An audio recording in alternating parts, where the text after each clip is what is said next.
좋은 아침입니다. 하나님과 말씀과 오다시 오늘 다시 시작. 안녕하세요. 이학진 강도사입니다. 오늘 함께 묵상할 말씀은 창세기 2장 말씀입니다. 오늘 본문의 중심 구절을 함께 살펴보기로 하겠습니다. 창세기 2장 17절 말씀입니다. 선악을 알게 하는 나무의 열매는 먹지 말라. 내가 먹는 날에는 반드시 죽으리라 하시니라. 창세기 2장은 하나님께서 일곱째 날을 안식하셨다는 내용으로 시작합니다.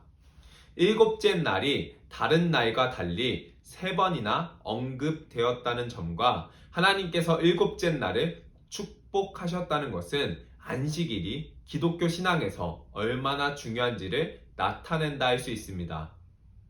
본문 3절은 하나님께서 일곱째 날을 거룩하게 하셨다고 기록하는데 이는 성경에서 처음으로 거룩하게 하다 라는 단어가 사용된 본문입니다.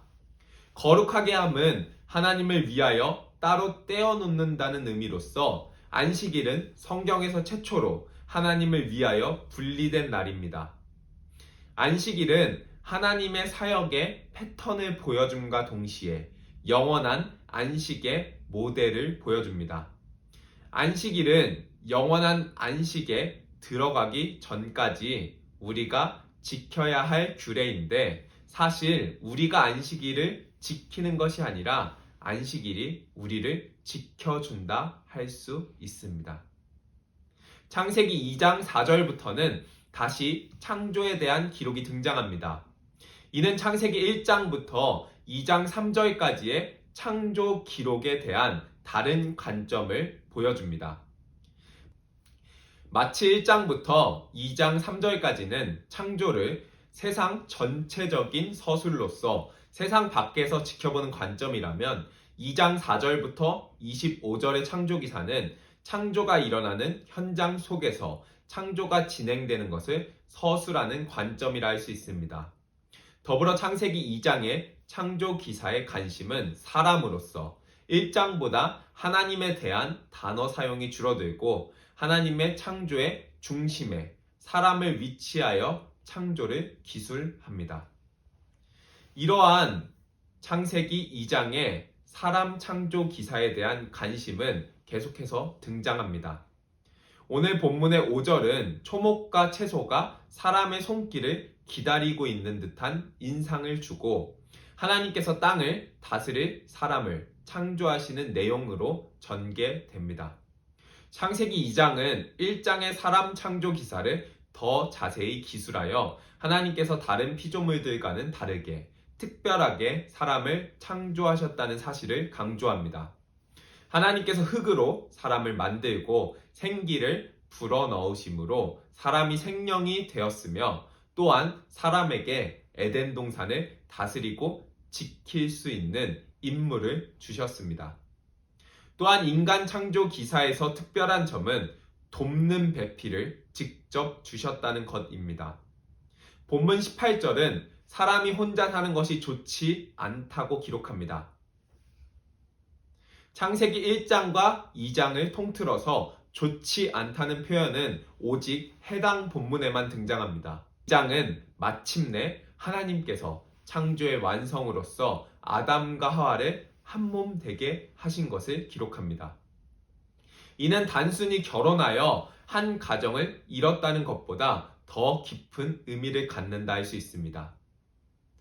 창세기 1장 21절은 하나님께서 하나님의 형상대로 사람을 창조하시되 남자와 여자로 창조하셨다고 기록합니다. 이는 단순히 아담이 혼자 있는 것이 외로워 보여서 하와를 창조하신 것이 아님을 보여주는 대목이라 할 수 있습니다. 삼위 하나님께서는 서로 함께 하시고 교제하시며 사랑하십니다. 이러한 삼위일체의 하나님은 완전한 공동체라 할 수 있습니다.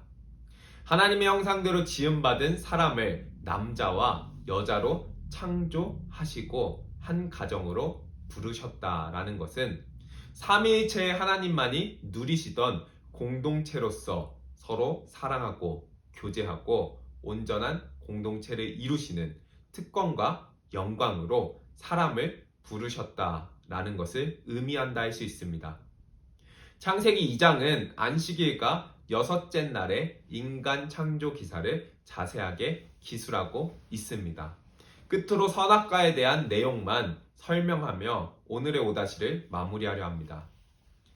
창세기 2장 17절은 하나님께서 하나님의 형상인 인간에게 유일하게 금지한 내용이 등장합니다. 이 금지 명령은 사람이 하나님의 대리 통치자라는 시각에서 볼 때는 하나님과 같은 존재이지만 인간은 하나님의 형상일 뿐 하나님 자체는 아니다는 사실을 보여줍니다.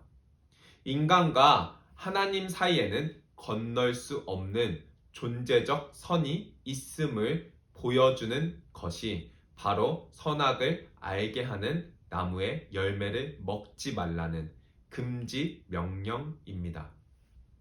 이 명령은 사람이 하나님의 명령을 수행하는 자라는 사실을 실제적으로 그리고 상징적으로 보여주는 것이라고 할 수 있습니다.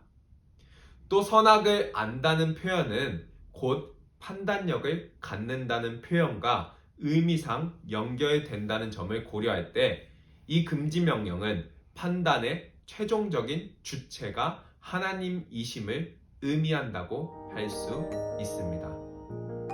사랑하는 기쁨 가족 성도 여러분, 하나님의 형상대로 지음받은 인간에게 요구되는 신앙의 모습은 무엇이겠습니까? 바로 우리의 유일한 선생 되시는 겟세마네 동산의 예수님의 기도입니다.